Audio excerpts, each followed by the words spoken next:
ఎప్పుడూ కొత్త పాఠాలను నేర్పుతుంది. కానీ ఒక చిన్న దేశం అగ్రరాజ్యాలకే పాఠాలు నేర్పే స్థాయికి ఎదిగితే అది చరిత్ర అవుతుంది. పశ్చిమాసియాలో ఇరాన్ ప్రయోగిస్తున్న షాహెద్ ఆత్మాహుతి డ్రోన్లు ఇప్పుడు అమెరికా, ఇజ్రాయెల్కి కొరకరాని కొయ్యగా మారాయి.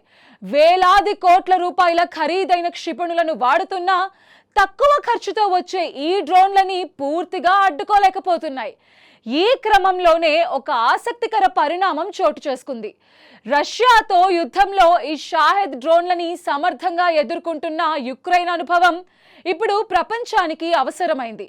షాహెద్లను ఎలా కూల్చాలో మాకు నేర్పండి అంటూ అమెరికా, ఐరోపా ప్రతినిధులు తనను సంప్రదించారని యుక్రెయిన్ అధ్యక్షుడు వోలోదిమిర్ జెలెన్స్కీ వెల్లడించారు. అసలు యుక్రెయిన్ దగ్గరున్న ఆ మ్యాజిక్ టెక్నాలజీ ఏంటి? 37 కోట్ల క్షిపణితో చేయలేని పనిని చిన్న డ్రోన్ ఎలా చేస్తోంది? ఈ స్టోరీలో చూద్దాం.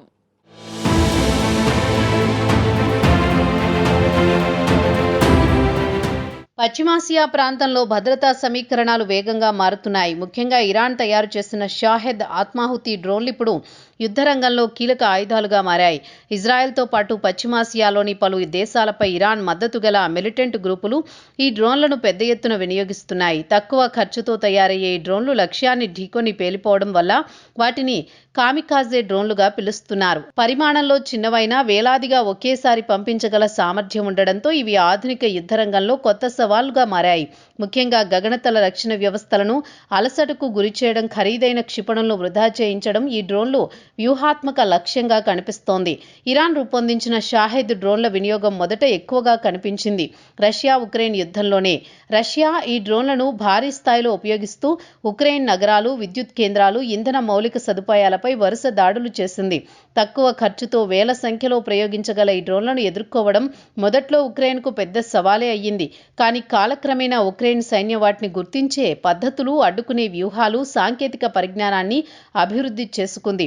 ఇప్పుడు అదే అనుభవం పశ్చిమాసియా దేశాలకు అవసరమవుతోంది. అదే విషయాన్ని ఉక్రెయిన్ అధ్యక్షుడు వ్లాదిమిర్ జెలెన్స్కీ తాజాగా వెల్లడించారు. పశ్చిమాసియాలో ఇరాన్ మద్దతు గల డ్రోన్ దాడులు పెరుగుతున్న నేపథ్యంలో అమెరికా, యూరప్తో పాటు గల్ఫ్ ప్రాంతంలోని పలు దేశాలు ఉక్రెయిన్ను సంప్రదిస్తున్నాయని ఆయన తెలిపారు.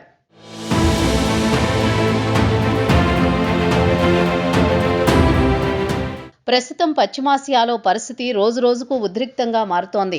షాహెద్ డ్రోన్లను అడ్డుకోవడం కోసం సంప్రదాయ గగనతల రక్షణ వ్యవస్థలు ఉపయోగపడుతున్నా వాటి ఖర్చు భారీగా ఉంటుంది. అమెరికా తయారు చేసిన పేట్రియాట్ క్షిపణి $1 కోట్ల ఖర్చుతో తయారవుతుంది.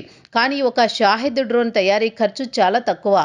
అంచనాల ప్రకారం కొన్ని వేల డాలర్లలోనే ఒక డ్రోన్ను తయారు చేయొచ్చు. ఈ పరిస్థితుల్లో వేల సంఖ్యలో దూసుకొచ్చే డ్రోన్లను పేట్రియాట్ క్షిపణులతో అడ్డుకోవడం ఆర్థిక పరంగా అసాధ్యమైన వ్యవహారంగా మారుతోంది. దీంతో ప్రత్యర్థి తక్కువ ఖర్చుతో దాడి చేస్తే రక్షణ కోసం చాలా ఎక్కువ ఖర్చు పెట్టాల్సి వస్తోంది.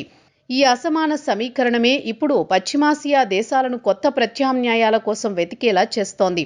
ఈ నేపథ్యంలో ఉక్రెయిన్ అభివృద్ధి చేసిన ఇంటర్సెప్టర్ డ్రోన్లు అగ్రరాజ్యాల దృష్టిని ఆకర్షిస్తున్నాయి. ఈ డ్రోన్లు చిన్న పరిమాణంలో ఉన్న వేగంగా గగనతలంలోకి ఎగిరి ప్రత్యర్థి డ్రోన్ను గుర్తించి ఢీకొని ధ్వంసం చేయగలవు.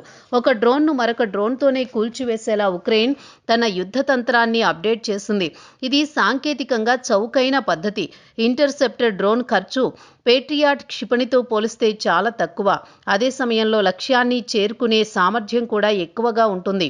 ఈ కారణంగా భవిష్యత్తులో గగనతల రక్షణలో డ్రోన్ వర్సెస్ డ్రోన్ యుద్ధం కీలకంగా మారుతుందని సైనిక నిపుణులు భావిస్తున్నారు.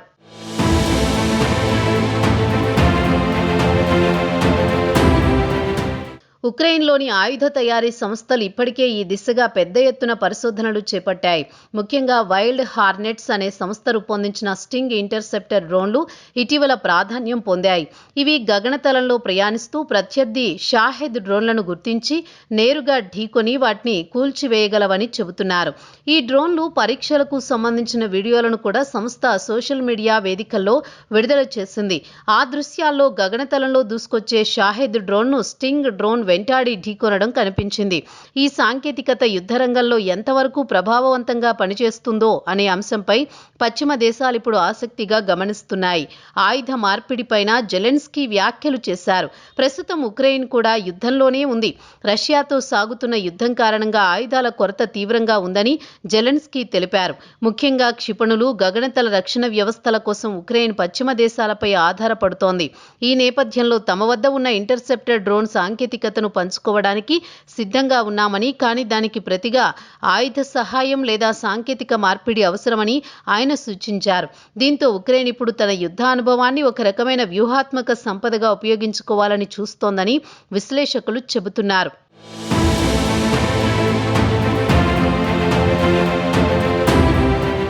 మొత్తంగా షాహెద్ డ్రోన్లు ఆధునిక యుద్ధ రంగంలో తక్కువ ఖర్చుతో పెద్ద ప్రభావం అనే వ్యూహానికి ప్రతీకగా నిలుస్తున్నాయి. ఒక దేశం ఖరీదైన క్షిపణులను వినియోగించాల్సి వస్తే ప్రత్యర్థి మాత్రం చాలా తక్కువ ఖర్చుతో దాడులు కొనసాగించగలగడం యుద్ధ సమీకరణాలను పూర్తిగా మార్చేస్తోంది. ఈ నేపథ్యంలో డ్రోన్ యుద్ధానికి ప్రతిస్పందనగా కొత్త సాంకేతిక పరిజ్ఞానం అభివృద్ధి చేయాల్సిన అవసరం ఏర్పడింది. ఉక్రెయిన్ రూపొందిస్తున్న ఇంటర్సెప్టర్ డ్రోన్లు ఆ దిశలో ఒక ముఖ్యమైన అడుగుగా భావిస్తున్నారు. పశ్చిమాసియా దేశాలు కూడా ఉక్రెయిన్ను అదే కారణంతో సంప్రదిస్తున్నాయి. భవిష్యత్తులో గగనతల రక్షణ వ్యవస్థలు కేవలం క్షిపణులపైనే ఆధారపడకుండా డ్రోన్లు, ఎలక్ట్రానిక్ వార్ఫేర్, కృత్రిమ మేధస్సు ఆధారిత పద్ధతులపై ఆధారపడే అవకాశం ఉందని విశ్లేషకులు భావిస్తున్నారు. ఇలాంటి పరిణామాలు ప్రపంచ భద్రతా వ్యూహాలను కూడా ప్రభావితం చేయనున్నాయి.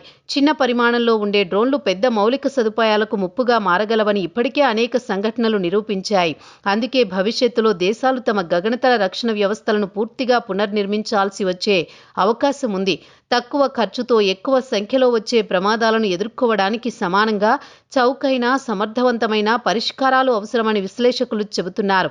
ఇదే కారణంగా ఉక్రెయిన్ అభివృద్ధి చేస్తున్న డ్రోన్ నిరోధక సాంకేతికతపై ఇప్పుడు ప్రపంచం దృష్టి కేంద్రీకృతమైంది.